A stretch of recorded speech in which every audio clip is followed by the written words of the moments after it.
জামাতের আমির ডক্টর শফিকুর রহমানের Twitter hack হয়ে গেছে। এই টুইটার হ্যাক হওয়ার পরে সেই টুইটারে পোস্ট করছে যে যে নারীরা কর্মজীবী চাকরিজীবী তারা ভালো না, তারা খারাপ। আচ্ছা দেখেন, যেখানে আমাদের বাংলাদেশের মধ্যে যদি নারী পুরুষ 50-50 থাকে, মানে 20 কোটি মানুষ থাকলে এর মধ্যে যদি 20 কোটি মহিলা 20 কোটি পুরুষ থাকে, তার মধ্যে কিন্তু 5 কোটি মহিলারাই কর্মজীবী আছে। এটা অবশ্যই বিশ্বাস করতে হবে, মানতে হবে। তাহলে সেইখানে সেই দেশের মহিলাদের যদি বলে তারা, যারা আর কি চাকরি করে তারা ভালো না, তারা খারাপ, সেটা কি মানা যায়?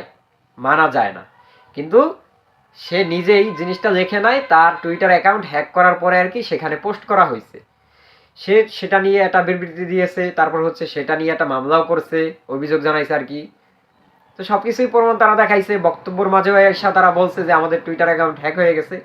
সেইটা নিয়ে বাংলাদেশের রাজনৈতিক ব্যক্তিরা যেভাবে ঝাড়ু মিছিল করতেছে, মানে মহিলা মানুষ তো মনে করেন উড়ে নাচে, বুঝেন না? মহিলা মানুষ ওই যে এমনি নাচুন না বুড়ি, তারপরে যদি পাই ঢোলের বাড়ি আরো লাফাই বেশি। তো মহিলা মানুষ কি এখন পর্যন্ত এই জামাতের আমিরকে অনেক মানুষই চিনে না, বাংলাদেশের মধ্যে অনেক মানুষকে জামাতের আমিরকে চিনে না।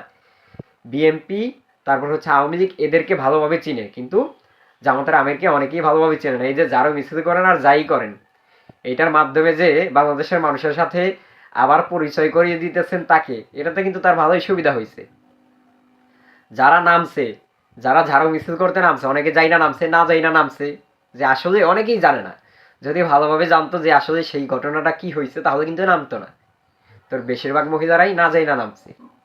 এখন এই যে আপনারা কাজগুলো করতেছেন, এগুলো কি ঠিক? মানে রাজনীতি করবেন ঠিক আছে ভাই, একজন মানুষের একটা আইডি হ্যাক হয়েছে, সেখান থেকে একটা পোস্ট হয়েছে, সে তো বলছে, সে তো জানান দিছে যে এটা আমাদের আইডি হ্যাক করে এটা করা হয়েছে।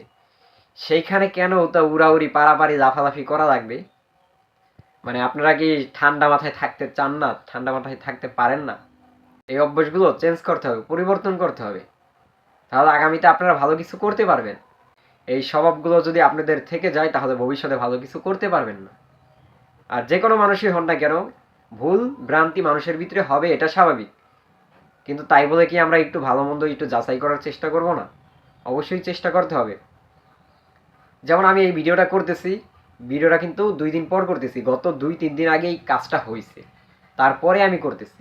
আগে বিষয়টা বুঝতেছি, দেখতেছি, জানতেছি যে কি টাস করে একটা মানে টপিক পাইলাম, ভিডিওটা একটা করে পোস্ট করে দিলাম, তাহলে তো হইল না।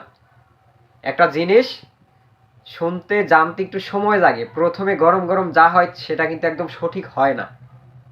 কারণ এই গরম গরমের পাশে উল্টা পাল্টা সব কিছু, যত ধরনের ভুয়া কথা সত্য কথা সব একসাথে আসে। এর জন্য আমাদের একটু অপেক্ষা করতে হবে, একটু সময় দিতে হবে, তারপরে আমরা এটা নিয়ে যদি কথা বলি, তাহলে এই জিনিসটা মানায়। তো আশা করি সকলেই বুঝতে পারছেন। তো সকলেই ভালো থাকবেন, সুস্থ থাকবেন, দেখা হচ্ছে নেক্সট ভিডিওতে।